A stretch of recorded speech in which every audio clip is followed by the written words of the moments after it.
1/2026 నాడు రాత్రి సుమారుగా 8 గంటల సమయం లోపల వెంకటాపూర్ నుంచి కుక్నూరు మధ్య లోపల పెట్రోలింగ్ చేయుతుండగా ఒక లారీ ఇసుక లోడ్తో వస్తుంది. 1429 నెంబర్ దాన్ని. ఇది ఇక్కడ ప్యాకింగ్ చేసుకున్న వీటికి ఎటువంటి పర్మిషన్ లేకుండా ఉండడానికి గమనించి డ్రైవర్ అయినటువంటి దిలీప్ను అదుపులోకి తీసుకోగా ఎక్కడి నుంచి తీసుకొచ్చినాం అనగా వెంకటాపూర్ గ్రామంలోని డంపులో నుంచి జేసీబీతో సహా తీసుకొచ్చినామని చెప్తే ఇమ్మీడియట్లీ ఒక జేసీబీ అక్కడికి కూడా వెళ్ళేసి ఒక జేసీబీని స్వాధీనపరచుకోవడం జరిగింది. తదనంతరం లారీని జేసీబీని పంచనామాయుక్తంగా పోలీస్ స్టేషన్ తీసుకొచ్చి driver, lorry owner, JCB driver మరియు ఇంకొకరి పైన వెంకటాపూర్ గ్రామస్తుడి పైన ఇంకా పేరు తెలియదు.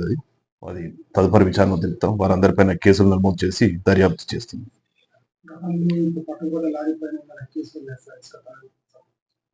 అది తెలుస్తుంది. ముందు ఇన్వెస్టిగేషన్ కంప్లీట్ కాలేదు.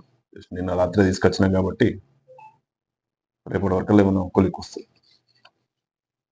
నిజామాబాద్ జిల్లా వేల్పూర్ మండలము వెంకటాపూర్ గ్రామంలో ఉన్నటువంటి పెద్దవాగు నుంచి అక్రమంగా ఇసుక తరలించడం జరిగింది. దానిలో భాగంగా ఇక్కడ ఉన్నటువంటి మీడియా మిత్రులు దీన్ని మన అధికారుల దృష్టికి తీసుకెళ్తే వెంటనే స్పందించి అక్కడ ఉన్నటువంటి దాదాపు 200 నుంచి 300 ట్రాక్టర్ల ఉసుకను సీజ్ చేయించడం జరిగింది. ఏదైతే కాంగ్రెస్ గవర్నమెంట్ అధికారంకి వచ్చిన తర్వాత యథేచ్ఛగా ఈ మండలంలో ఉసుకే రవాణా జరుగుతుంది. ఇక్కడ గ్రామాలలో కట్టుకునేటోళ్ళకేమో ఉసుక దొరకలేదు. వీళ్ళు ఇక్కడ ఉన్నటువంటి నాయకులు అధికారులతో కొమ్ముక్కై ఎక్కడికో హైదరాబాద్కు మన తరలిస్తున్నారని చెప్పి దీన్ని మేము ఖచ్చితంగా తీవ్రంగా అరికడుతున్నాం.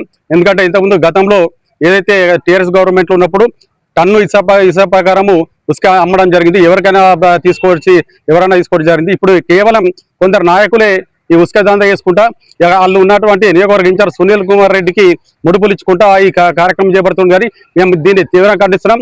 ప్రజలకు అందుబాటులో ఉసుకుంటే తక్కువ ధరకు వస్తుంది. ప్రజలకు అందుబాటులో కూడా ఈ అక్రమంగా ఉసుక తరలిస్తారు. కాబట్టి మీరు ఇట్లాంటి కార్యక్రమాన్ని ఇటు రెవెన్యూ డిపార్ట్మెంట్ కావచ్చు, ఇటు పోలీస్ డిపార్ట్మెంట్ కావచ్చు అరికట్టి ప్రజలకు తక్కువ ధర ఉసుక అందే విధంగా చూడాలని మేము కోరుతున్నాం. కంప్లైంట్ రాగానే ఇమ్మీడియట్గా మా రెవెన్యూ సిబ్బంది అయినటువంటి మండల గిరిదావర్ గారిని మరియు సంబంధిత జీపీఓలను ఇమ్మీడియట్గా వెంకటాపూర్ గ్రామంలో ఇసుక డంపులు వేసి అక్రమంగా ఇసుకని తరలిస్తారు అని చెప్పి కంప్లైంట్ రావడం జరిగింది. దీనిపైన సబ్ ఇన్స్పెక్టర్ గారిని మరియు మా రెవెన్యూ సిబ్బంది గారిని ఫీల్డ్కు పంపించి అక్కడ ఉన్నటువంటి ఎంతైతే ఇసుక డంప్ చేశారో మొత్తాన్ని కూడా సీజ్ చేసి తదుపరి చర్యలకై సబ్ కలెక్టర్ గారికి ప్రతిపాదించబడుతుంది. తర్వాత చర్యలు తీసుకోవడం జరుగుతుంది. మీ వ్యాపారం అభివృద్ధి కావాలని కోరుకుంటున్నారా? అయితే వెంటనే క్యూనస్ని సంప్రదించండి.